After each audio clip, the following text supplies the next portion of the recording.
sekarang banyak terjadi di dunia, khususnya di Indonesia. Sebelum Bagaimana cara menyikapi intoleransi Islam dalam Islam yang sekarang banyak terjadi di dunia, khususnya di Indonesia, seperti memakai cadar. Oke, sebentar ya.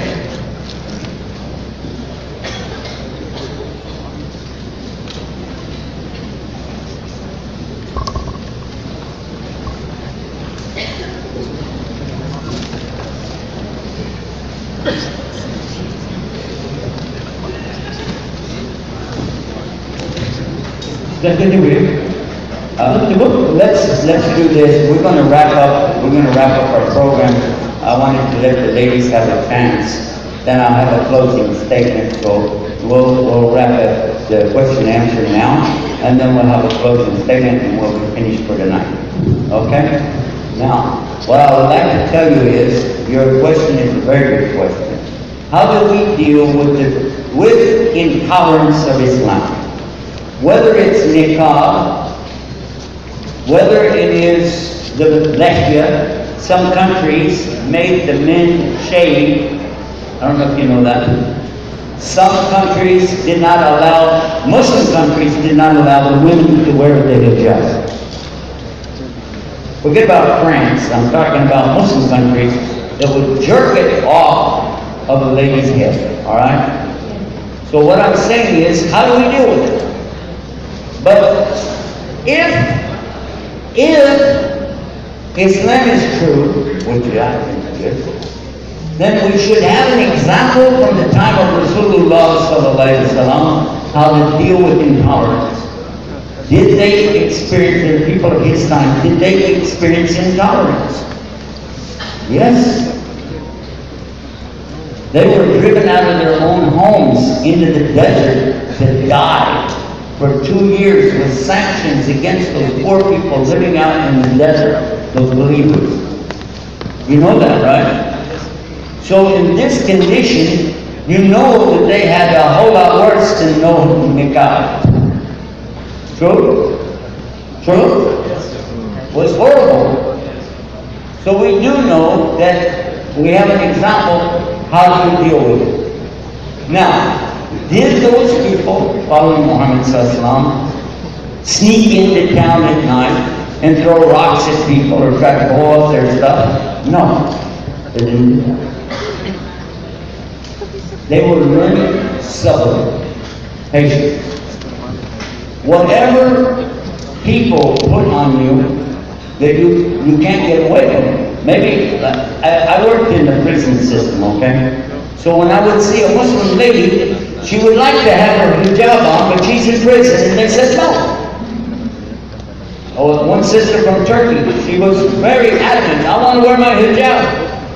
You know what I told her? You should have thought of that before you committed the crime to wind up here.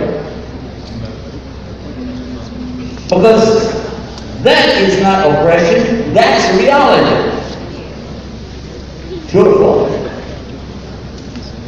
Now, in your case, you're talking about something else. Even then, whatever the people put on you, be patient. Be patient. Keep praying to Allah. Do what you can do. And try your best to understand this is a test. A test.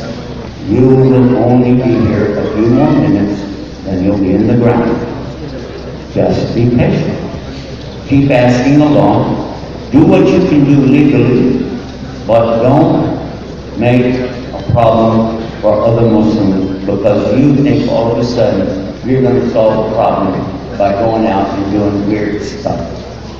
That's more of a message to our brothers, but it's also for our sisters the same way. You cannot take the law into your own hands and think that you're representing all of us, because you're not. We work together like one body, and we hope for a good result for everybody. And we learn patience. Whether it takes 10 minutes, 10 hours, 10 years, or 10 centuries, we still have to follow the protocol of Islam. and that I really appreciate that being our last question tonight.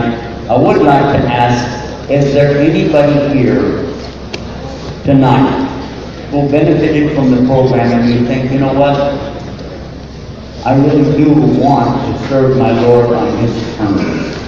I want to start over. I want to get a new chance to really be a true believer, a true Muslim, one who does surrender, submission, obedience, sincerity, and peace with my Lord. Does anybody feel like that tonight? Raise your hand. Feel like that? Good. I'm glad. It made me feel like I did something good tonight. I hope. For those who are not Muslim, who've never made Shahada, or just recently came to Islam, if you want to, you don't have to go to a microphone or anything else. You just stand up with me right now. We'll recite the kalma and ask Allah to give us another chance. For those who've never made Shahada, there are Muslims, by the way, in many countries, who never did Salah, or they never did their Ramadan, or they didn't, they sneak around and eat and drink when nobody's looking. If there's anybody who would like to reconfirm or do their Shahada, you can stand with us right now and we can do that. And anybody who wants to encourage others to do that, you stand up and they'll stand up too. And Allah knows who is serious with. They'll keep you stand up too. That gets encouragement. There you go. Yes, apakah mungkin ada dari beberapa teman? You don't have to, but if you want to, if you feel good, that I want to encourage other people to make it easy. Maybe somebody's a Christian, a Hindu, and he doesn't really want to stand out, but he would love to do that right now. Then he can stand up and join along with us. We can do this now. And then just repeat this after me. We'll do the English first, and then we'll do the Arabic. Apakah kiranya mungkin ada di antara para hadirin, para sahabat, para teman di sini yang menjadi non-Muslim ingin menyampaikan sesuatu dan mungkin ingin lebih banyak belajar mengenai Islam atau menjadi Muslim? Silakan.